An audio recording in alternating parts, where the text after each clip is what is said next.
You're watching Chair Shot Reality, your number one procrastination tool on the internet. I am Justin LeBar, as we're here every single weekend in studio on Wrestling Inc. I also want to remind you guys, make sure you check out WrestleRumble.com. Polls are open. It's a lot of fun. WrestleRumble.com with Royal Rumble coming up.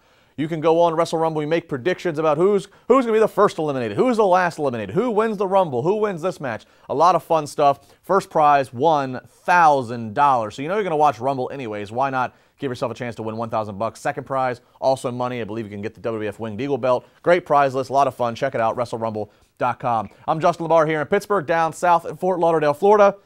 He is Josh Eisenberg. Josh, Candice LeRae, War Machine, Ricochet, and EC3 all being reported or confirmed by WWE. I think all actually have been confirmed by WWE to have, being down at the Performance Center and are now inside of the WWE company, whether they go to NXT, whether they go to Raw or SmackDown. That all remains to be seen. But among those names I just gave you, who intrigues you the most? The names that you've given me, the one that intrigues me the most, if you could guess, Justin, let me give you a guess first, because you're a pretty smart guy. Graduated with a bachelor's degree at Point Park University, where you're at now. Who would you think is the one I'm most excited about? I'm going to go with EC3. Well, you know my men, don't you, Justin? You know the men that grind the gears of Josh Eisenberg. And I'm going to go EC3 because EC3 had a quick stint in WWE. Not many people remember Derek Bateman, obviously, because he didn't do much besides NXT before NXT was what we know what it is now, and a few spots on SmackDown. So whenever you look at EC3, he is one guy that has completely evolved his entire look, his gimmick, and he has something now that not many people do. He has charisma. Whenever you see a lot of guys on Raw and SmackDown, oh, they're great, they have great talent, they're good in the ring, not a lot of charisma. I know you know a lot of those guys. Some guys you think aren't going to be world champions ever, like Sami Zayn. But EC3 has a chance to come into WWE almost completely fresh.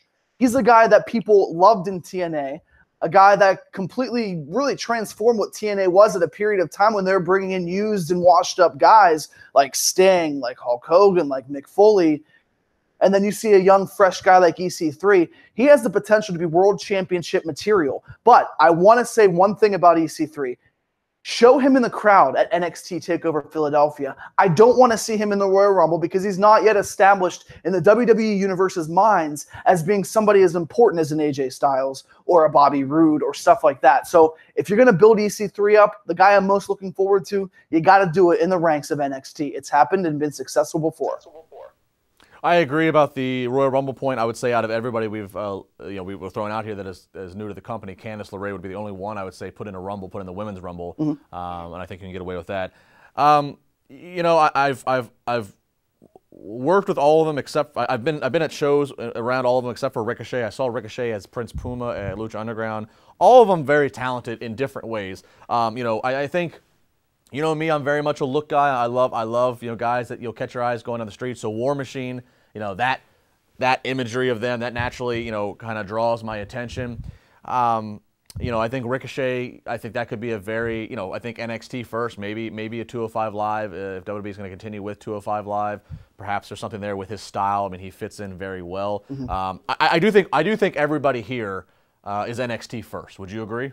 I would agree. I think there's not. Well, you know what? Actually, when I think about it, I think Lashley could potentially go straight to the main roster. Lashley was ECW champion. He was involved in one of the huge storylines with our now president of the United States of America. So whenever we were there for that, you and me, a young 20-somethings at the University of Michigan. All right, Pete.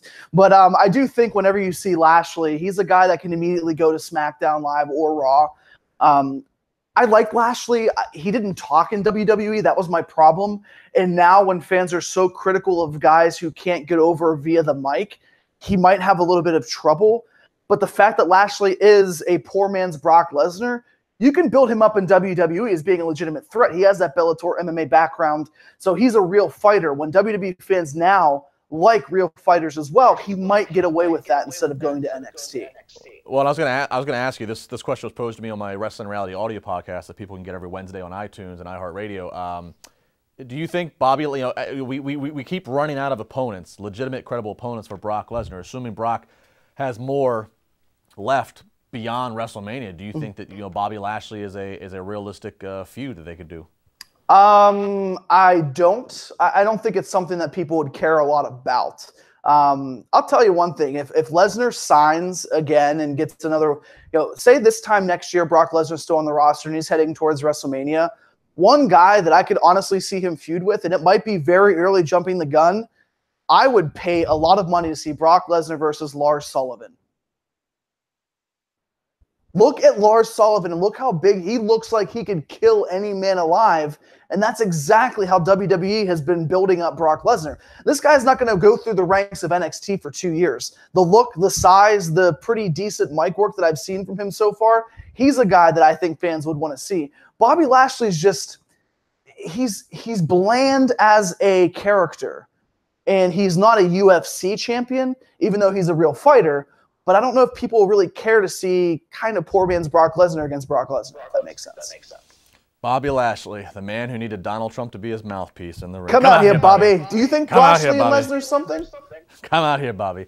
I don't. I'm sorry. Lashley and Lesnar doesn't do anything for me, but I can see why people pose the question, but no, it doesn't do anything for me. That being said, we'll wait and see how it all unfolds. Let us know what you think. Make sure you sign on at CS Reality on social media, at Justin LaBar, at Josh Eisenberg 4. We got more coming up. Raw 25. We'll talk about it.